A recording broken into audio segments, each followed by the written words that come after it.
एकदा एखाद्याला शब्द दिला की तो कसा पाळावा हे आपण टिळकांकडून शिकायला हवं हो. 1908 सालची गोष्ट आहे बरं का. त्यावेळी इंग्रज सरकारने लोकमान्य टिळकांवर राजद्रोहाचा दुसरा खटला आणला होता. त्यासाठी टिळकांना आपल्या बचावाचे भाषण न्यायालयात करायचे होते. त्या न्यायालयाच्या इमारतीत एका खोलीमध्ये टिळकांना त्या दिवशी आणून ठेवले होते. टिळक भराभर पुस्तकांच्या गडाडात बसले होते आणि अभ्यास करण्यात, टिपण काढण्यात अगदी मग्न होऊन गेले होते.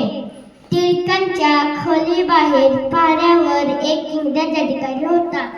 तो बिचारा पहारा देऊन देऊन अगदी कंटाळला होता. तो म्हणाला, हे मिस्टर टिळक, बरेचसे रक्त झाली. तुम्ही काय नुसते इकडे तिकडे मारणार, इकडे तिकडे किंवा बुक्स वाटत बसणार, रात्रभर राईस नाही का घेणार. तुमच्या सरकारनं रात्र केल्याचा खोटा खटला भरलाय माझ्यावर, तर माझ्या बचावाचे भाषण मला द्यायला नको का. बरोबर आहे, पण तुम्ही स्वतः काहीतरी मिस्टेक केली असणार ना. तुम्ही इंग्रज व्यापारासाठी साता समुद्रा पलीकडून इथे आला आणि आमच्यावर राज्य करू लागला. तुमच्या परक्यांचे राजवटे आमच्यावर लादली गेली. हे आमचे आणि आमच्या देशाचे दुर्दैव. आणि हेच मी उत्कन माझ्या वृत्तपत्रामधून, केसरीमधून, अग्रलेख लिहून मानलो तर मी काय द्रोह केला.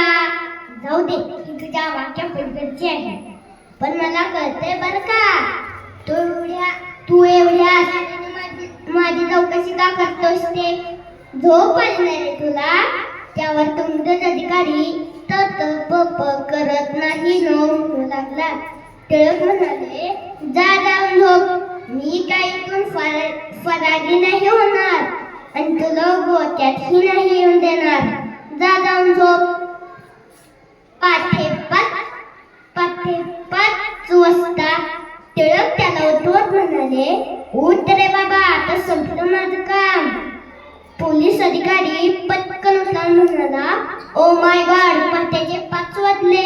म्हणजे तुम्ही रात्री 9 वाजेपर्यंत 5 वाजल्यापासून संबंध रात्र काम करत होता. तर तू माझी काळजी करू नको. आता झोप झाले आहे ना तुझी भरपूर, मग मला पडू दे आता थोड्या वेळ. पोलीस अधिकारी टिळकांना थँक्यू म्हणून त्यांच्याकडे पाहत राहिला.